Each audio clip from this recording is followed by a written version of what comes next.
Hello मेरे प्यारे बच्चों, गुड मॉर्निंग, राधे राधे, जय सिया राम। क्या आप रेसे जानते हैं? प्लास्टिक क्या होता है? इसके बारे में आज पूरी वीडियो देखेंगे। वो भी 8th क्लास का 3rd चैप्टर है, बहुत इंपॉर्टेंट चैप्टर है साइंस का। तो चलिए दोस्तों, वीडियो शुरू करते हैं। अगर आप मेरे चैनल पर पहली बार विजिट कर रहे हैं तो मेरे चैनल को जरूर सब्सक्राइब करिए और इस वीडियो को अपने फ्रेंडों के साथ जरूर शेयर करिए। अपने दोस्तों के लिए बहुत ही अच्छे आप रेसे के और प्लास्टिक के क्वेश्चन आप देखने को मिल रहे हैं। सबसे पहले, रेसे क्या होते हैं? आपने कभी देखा है रेसे क्या होते हैं? जो आप कपड़े पहनते हैं वो रेसे होते हैं, रेसे से बने होते हैं। जो शॉल ओढ़ते हैं वो रेसे से बनी होती है। जो आप पैंट पहनते हैं वो भी रेसे से बनी होती है। जो भी कपड़े होते हैं ज्यादातर रेसे से बने होते हैं। जैसे कि आप यहाँ पे देख रहे हैं रेसे के प्रकार। आप सूट हो गया, ऊन हो गया, जूट हो गया। आप यहाँ पे देख रहे हैं कपास हो गया, रेशम हो गया। आप यहाँ पे बुल देख रहे हैं, उससे रेसे बनते हैं। आप यहाँ पे भेड़ देख रहे हैं, इसके भी जो इसके बाल होते हैं इससे भी भेड़ बनते हैं। यहाँ पे ऊन से भी बाल बनते हैं, सूत से भी बाल बनते हैं, जूट के आप रस्सी देखी होंगी, ऐसे घर में लटकाने वाली रस्सी होती है, उनको देखी होंगी। ये विभिन्न प्रकार के रेसे होते हैं, धागे नुमा होते हैं, छोटे छोटे। इसमें सेरिकल्चर करके आपको यहाँ पे देखने को मिलता है। अगर आपको ये वीडियो पसंद आ रही है तो लाइक कर सकते हो, हमारे चैनल को जरूर सब्सक्राइब करें। इस वीडियो का टारगेट है 1000 लाइक, तो आप फ्रेंड्स कर देंगे 1000 लाइक का, इसका टारगेट जरूर कर दीजिए। अब प्राकृतिक रेसे कैसे मिलते हैं? उदाहरण के लिए प्राकृतिक रेसे क्या होते हैं? जूट हो गया, कपास हो गया, ऊन हो गया, रेशम हो गया। प्राकृतिक रेसे हो गए जो मतलब कि अपने प्रकृति से सीधे प्राप्त होते हैं। और संश्लेषित रेसे क्या होते हैं? संश्लेषित रेसे जो होते हैं जो अपन को दूसरे तरीके से प्राप्त होते हैं। नेचुरल वुड हो गया, जैसे कि आप यहाँ पे देख रहे हैं स्किन हो गया। ये भेड़ का आपने साइन देखा होगा, ये भेड़ से आप यहाँ पे रेसे प्राप्त कर सकते हैं। शीशम से या पश्मीना शॉल या शॉल, आप यहाँ पे ऐसी मशीन रहती है तो चरखा आपको चलाता रहेगा। प्लांट से आप रेसे प्राप्त कर सकते हैं, जैसे कपास हो गया, कॉटन लगा है, जूट लगा है, लॉग लगा है। ग्लासेस से आप यहाँ पे रेसे प्राप्त कर सकते हैं। जो रेसे रासायनिक पदार्थ से मनुष्य द्वारा बनाए जाते हैं उन्हें संश्लेषित रेसे कहते हैं। जैसे कि अपन ने अभी देखा था 10th क्लास में, अपन देखेंगे रासायनिक अभिक्रियाओं के कारण अपन कुछ भी चीजें बना देते हैं XYZ, तो उस हिसाब से आपको संश्लेषित रेसे देख सकते हैं। आपको एक क्वेश्चन आ सकता है, प्राकृतिक रेसे व संश्लेषित रेसे में अंतर बताइए, या दो दो उदाहरण लिखिए 4 नंबर के क्वेश्चन में। तो लाइनॉन, रेशम, प्लास्टिक, एक्रिल। आपको यहाँ पे देखना होगा पॉलीमर क्या होता है। इसके बाद आपको देखना होगा पॉलीमर क्या होता है। पॉलीमर बहुत सी छोटी छोटी इकाइयां मोलिक्यूल से मिलकर एक बड़ी श्रृंखला बन जाती है, उसे क्या कहते हैं? पॉलीमर कहते हैं। आपको 2 नंबर में क्वेश्चन पूछ लेगा पॉलीमर क्या होता है। बहुत सी छोटी छोटी इकाई जो मिलकर एक बड़ी श्रृंखला बना देती है, जैसे कि आप यहाँ पे देख रहे हैं, यहाँ पे सी सी सी सी सी सी सी ऐसे जुड़ता जाएगा, तो ये पॉलीमर आपको बन जाएगा आसान भाषा में। जैसे कि आपको यहाँ पे देख रहे हैं मोतियों की माला। आपने कभी मोतियों की माला देखी है? ऐसे गोल गोल गोल गोल घूम घूम के इनको आप ऐसे देख रहे हैं, तो ये पॉलीमर बन जाते हैं। छोटी मोती माला, पुरानी माला। पुरानी माला क्या होती है? पॉलीमर होती है। अब अपन क्या देखेंगे? प्रमुख संश्लेषित रेसे। प्रमुख संश्लेषित रेसे आपको यहाँ पे देखना होगा रेयॉन। रेयॉन क्या होता है? यह एक कृत्रिम रेशा है जो लकड़ी की लुगदी, वुड प्लस से बनता होता है। आप देखे होंगे कहीं आप कारखानों में जाते हैं वुड वाले, तो बुरादा देखे, बुरादा बुरादा टाइप का होता है, उससे एक रेयॉन बनता है। विशेषताएं, इसकी ये विशेषता है, ये देखिए आप यहाँ पे मतनी देख रहे होंगे, इससे रेयॉन कहते हैं। मैंने बहुत ही अच्छी इमेज आपको भी लगाई, अगर आपको वीडियो पसंद आती है तो लाइक कर सकते हैं। ये देखिए, ये रेयॉन है।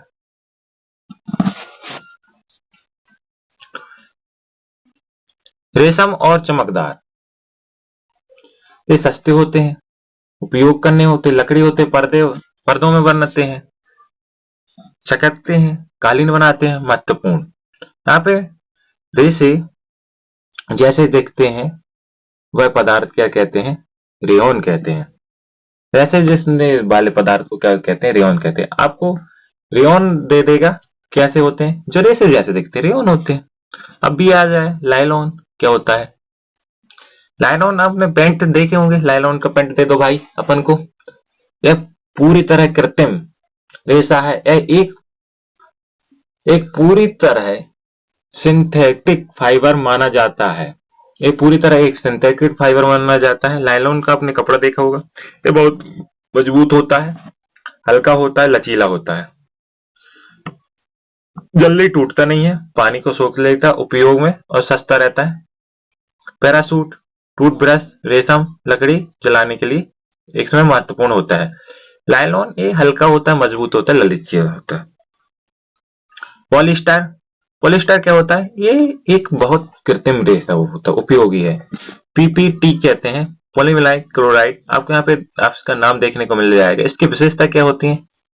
सिल्ट कम पड़ी होती है, टिकाऊ होता है, जल्दी सूखता है, मजबूत होता है, उपयोग होता है। कपड़े बनाने के लिए, फिल्म में उपयोग में होता है, सामान मिश्रित लकड़ियों को बनाने के लिए इसका उपयोग किया जाता है। टेरिकॉट, आपने देखा होगा टेरिकॉट, टेरिकॉट के कपड़े आते हैं ना, अब फेरी वाला आता है, तो टेरिकॉट के कपड़े ले लो। आप कहीं दुकान पे गए होंगे, आप मम्मी पापा के साथ आप कहीं बाजार पे गए होंगे, तो टेरिकॉट का कपड़े देखने को मिल रही है। टेरी वुड, आपके यहाँ पे ऊन भी इसमें देखने को मिलेगा, और पॉलिस्टर भी देखने को मिलेगा। पीपीटी, पीईटी क्या होता है? पॉली एयर स्टार्ट एक रूप होता है।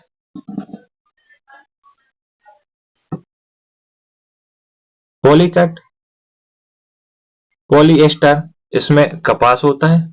पॉलीवुल, इसमें ऊन का उपयोग किया जाता है।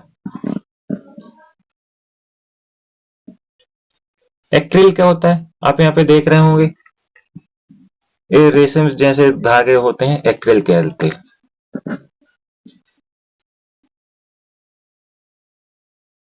ऊन जैसे दिखता है। इसकी विशेषताएं क्या होती हैं? हल्का होता है, गर्म होता है, सस्ता होता है, जल्दी सूखता है,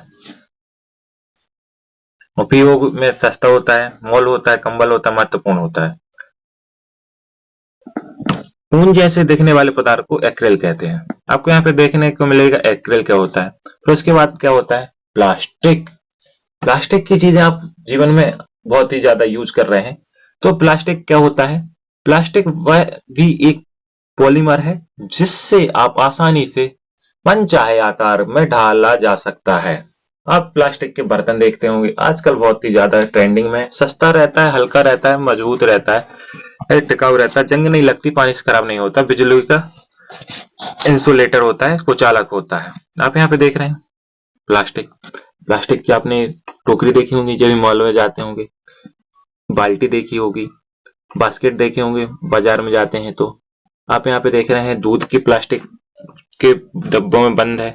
ये कुर्सियां सभी कुछ प्लास्टिक में है। आजकल प्लास्टिक का बहुत ही जमाना आ गया है। आप यहाँ पे देखेंगे फिर एक इंग्लिश का चैप्टर है, से ने टू प्लास्टिक, आप उसको भी देखिए तो उसके भी आपको यहाँ पे समझ में आ जाएगा। थर्मोप्लास्टिक, जो गर्म करने पर नम्न होकर नया आकार ले लेता, उसे थर्मोप्लास्टिक कहते हैं। गर्म करने पर नया आकार ले लेता है, उसे थर्मोप्लास्टिक कहते हैं। अब इसमें आपको ऑप्शन दे देगा थर्मोप्लास्टिक क्या है। थर्मोप्लास्टिक के उदाहरण कौन कौन से हो सकते हैं? पॉलीथीन हो गया, पीवीसी हो गया। आपको यहाँ पे पीवीसी का फुल फॉर्म देखना होगा। इसमें पाइप का उपयोग हो गया, बैग हो गया, बोतल हो गया। थर्मोप्लास्टिक बार बार ढल सकता है। थर्मोसेटिंग प्लास्टिक क्या होता है? जो एक बार आसानी से लेने के बाद पिघलता नहीं है। उदाहरण के लिए बेकल लाइट, मेकल लाइट उपयोग। और आपके यहाँ पे देखने होंगे बर्तन, टेबल कप। जो आपको यहाँ पे देखना होगा प्लास्टिक क्या होता है और थर्मोप्लास्टिक क्या होता है, इनके उदाहरण आपको देखने होंगे। जो आप आसानी से डल जाते हैं, थर्मोप्लास्टिक गर्म करने पर नम नहीं होते। महत्वपूर्ण क्या होता है? बेकेलाइट एक विद्युत उपकरण में होता है यूज। बेकेलाइट, बेकेलाइट, बेकेलाइट क्या होता है? रसोई बर्तन है। आपके यहाँ पे देखिएगा बेकेलाइट क्या है और बेकेलाइट क्या है, आपको दोनों ऑप्शन में दे देगा। अब प्लास्टिक की विशेषताएं क्या होती हैं? आप देख के बता सकते हैं। हल्का होता है, मजबूत होता है, सस्ता होता है, आसानी से उपलब्ध हो जाता है, पानी रोधक होता है, जंग नहीं लगती, विद्युत का चुकालक होता है। एमसीक्यू मोस्ट इंपोर्टेंट पॉइंट आप यहाँ पे देख रहे हैं कि प्लास्टिक विद्युत का अच्छा चालक क्यों नहीं है।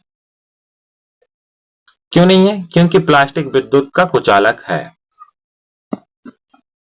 आप यहाँ पे देख लें, प्लास्टिक का उपयोग किस में करते हैं? बोतल में करते हैं। आप प्लास्टिक का उपयोग किस में करते हैं? बोतल, डब्बों में, खिलौनों में, पाइप में। आप यहाँ पे पाइप यहाँ पे देख रहे हैं, ऐसे पाइप में। खिलौने XYZ, अभी खिलौने मैंने आपको बताए थे। फर्नीचर में, तारों की काउंटिंग में, रसोई बर्तन में, चिकित्सा उपकरण में। आप देख रहे हैं कि आजकल बहुत ही ज्यादा प्लास्टिक का उपयोग हो रहा है हमारे जीवन में। खाना बनाने में बर्तनों के हाथ। बैकेलाइट क्या है? आप यहाँ पे गर्म करने बैकेलाइट क्या है? गर्म का खास चालक होता है।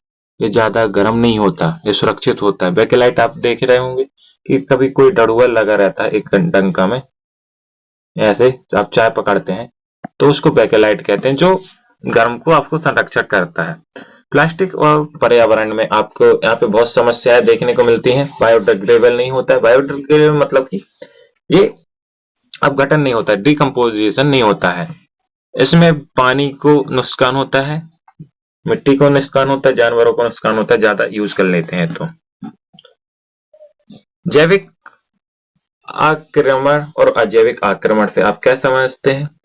बायोडिग्रेडेबल और नॉन बायोडिग्रेडेबल क्या आप समझते हैं? बायोडिग्रेडेबल मतलब कि आप शब्द से समझिए। बायोडिग्रेडेबल वो होते हैं जो कागज हो गया, कपास हो गया, जो सब्जियों के छिलके हो गए, जो मतलब कि मिट्टी में आसानी से मिल जाते हैं, बायोडिग्रेडेबल होते हैं। नॉन बायोडिग्रेडेबल जो अपशिष्ट पदार्थ होते हैं, मिट्टी में आसानी से नहीं मिलते हैं, उन्हें बायोडिग्रेडेबल कहते हैं। जैसे कि प्लास्टिक हो गया, कांच हो गया, धातुई पदार्थ हो गए। आप यहाँ पे देख रहे होंगे कि जो भी मैंने बहुत इंपॉर्टेंट आपको पढ़ाया, अगर आप इसको 3 से 4 बार देखेंगे, आपको पूरी साइंस की सीरीज आपको समझ में आने वाली लगेगी। 10th और 8th की मैं साइंस की सीरीज चला रहा हूं। अगर आपको ये वीडियो पसंद आती है तो लाइक कर सकते हो, शेयर कर सकते हो और हमारे चैनल को जरूर सपोर्ट करिए। R4 का सिद्धांत किसके लिए? प्लास्टिक के लिए है। आप यहाँ पे देख रहे हैं रिफ्रीज, अपशिष्ट प्लास्टिक को लेने से मना करो। आपको प्लास्टिक को लेने से मना करो। रिड्यूस, कम करो। रीयूज मतलब कि दोबारा यूज करो। रिसाइकलिंग, पुनः चक्रवण। 4R का सिद्धांत किससे है? आपको यहाँ पे ऑप्शन में दे देगा किससे? प्लास्टिक से है। महत्वपूर्ण जो MCQ है अब मैं आपको बताने वाला हूं इस चैप्टर के। कृत्रिम रेशा क्या है? रेयॉन है। कृत्रिम रेशा क्या है? रेयॉन है। ऊन जैसे दिखने वाला कृत्रिम रेशा कौन सा है? एक्रिल है। PET किस रूप में होता है? पॉलीएस्टर के रूप में होता है। पॉलीकॉट मिश्रित धातु है। क्या है? पॉलीकॉट एक कपास वाली धातु है। पॉलीवुल किसके है? पॉलीवुल मतलब ऊन का होता है। पॉलिस्टर और प्लस ऊन का उपयोग होता है। थर्मोप्लास्टिक का उदाहरण क्या होता है? पॉलीथीन और PVC होता है। थर्मोसेटिंग प्लास्टिक का उदाहरण क्या होता है? बेकेलाइट, मैकेलाइट होता है। बिजली के स्विच किस प्लास्टिक के बने होते हैं? आपके ऑप्शन में दे देगा किससे बने होते हैं? बेकेलाइट से बने होते हैं। बर्तनों के हैंडल किससे बने होते हैं? बेकेलाइट से। बिजली के स्विच और बर्तनों के हैंडल बेकेलाइट से। आप कभी चाय गर्म करते होंगे, उनमें देखा होगा। पेलेटाई, कटाई किससे बने होते हैं? मैकेलाइट से बने होते हैं।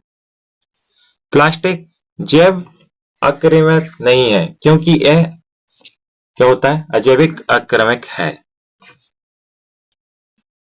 आपको मोस्ट इंपोर्टेंट देखने को मिलेगा निम्नलिखित में से संश्लेषित रेशा कौन सा होता है? संश्लेषित रेशा जो आप देख रहे हैं, कपास प्राकृतिक है, जूट भी प्राकृतिक है, ऊन भी प्राकृतिक है। लाइनोन क्या है? संश्लेषित रेशा है। निम्नलिखित में से कौन सा रेयॉन का एक स्रोत है? आपको यहाँ पे देखना होगा रेयॉन कौन से होते हैं, जो कि आपको ऊन देखने पैट देखने को मिलेगा, कहाट, लकड़ी का चूरा या रेशम। तो रेयॉन क्या हो जाएगा? आपके यहाँ पे खाट या लकड़ी का बुरादा देखने को मिलेगा। पॉलीकार्ट बनाने के लिए मिश्रित का किस धातु का उपयोग किया जाता है? पॉलीकार्ट बनाने के लिए आपको यहाँ पे देखने को मिल रहा है कि आप यहाँ पे पॉलीकार्ट व कपास का उपयोग कर सकते हैं। निम्नलिखित में से थर्मोसेटिंग प्लास्टिक को चुनिए। आपको क्या हो जाएगा? मैकेलाइट हो जाएगा। रेसे के समान दिखने वाले पदार्थ को क्या कहते हैं? रेयॉन कहते हैं। ग्रुप डी में भी आपको क्वेश्चन देखने को मिल सकता है। खाना बनाने के लिए बर्तनों में हाथ तैयार किसका होता है? बेकेलाइट का। आप यहाँ पे खाना बनाने वाले पदार्थों में आप बेकेलाइट का यूज कर सकते हैं। निम्नलिखित में से कौन सा प्लास्टिक एक सामान्य गुण धर्म नहीं है? ये देखो, हल्का होता है, अधिक चलने वाला, टिकाऊ होता है, विद्युत का अच्छा चालक होता है। कौन सा नहीं है? विद्युत का अच्छा चालक। डी ऑप्शन आपको यहाँ पे देखने को मिलेगा। आपको यहाँ पे सही जोड़ी बनाना है। जैसे कि लाइलॉन क्या होता है? लाइलॉन का आपको यहाँ पे थर्मोप्लास्टिक के लिए उपयोग होता है। पीवीसी, पीवीसी एक रेशा होता है। बेकेलाइट क्या होता है? थर्मोप्लास्टिक का यूज होता है। एग्जाम के लिए सपोर्ट करें आप इस वीडियो को अपने फ्रेंडों के साथ जरूर से सपोर्ट करें और रिवीजन के लिए ये आपके लिए महत्वपूर्ण है। रेयॉन एक कृत्रिम रेशा है। लाइनॉन एक मजबूत हल्का होता है। पॉलिस्टर पैट होता है। एक्रिल क्या होता है? एक ऊन होता है। पॉलीकार्ट आपके यहाँ पे देखने को पॉलीस्टर एक कपास होता है। पॉलीवुल एक पॉलिस्टर और ऊन से बना होता है। थर्मोप्लास्टिक पीवीसी आपके यहाँ पे देखने को मिल रहा होगा। थर्मोसेटिंग बेकेलाइट और मैकेलाइट से बना होता है। बेकेलाइट क्या होता है? एक हैंडल में उपयोग होता है। मैकेलाइट बर्तनों को प्लास्टिक औपचारिक होता है। 4R रिफ्रेश आपके यहाँ पे देखने को मिल रहा है। Reduce, reuse, recycle. आपको सिद्धांत आपको पता होना चाहिए। 4R का सिद्धांत किसके पर्पज से? प्लास्टिक के पर्पज से। दोस्तों ये हो गया अपना थर्ड चैप्टर खत्म साइंस का। बहुत ही इंपॉर्टेंट, मैंने बहुत ही अच्छे शॉर्ट एंड स्वीट नोट्स से पढ़ा है। अगर आप इस वीडियो को 3 से 4 बार देखते हैं, आपका जरूर से जरूर बेसिक साइंस का पूरा क्लियर हो जाएगा। आपको कहीं जाने की जरूरत नहीं पड़ेगी। अगर आपको ये हमारा चैनल पसंद आता है तो लाइक कर सकते हो, शेयर कर सकते हैं। Thanks for watching. जय हिंद, जय भारत, वंदे मातरम।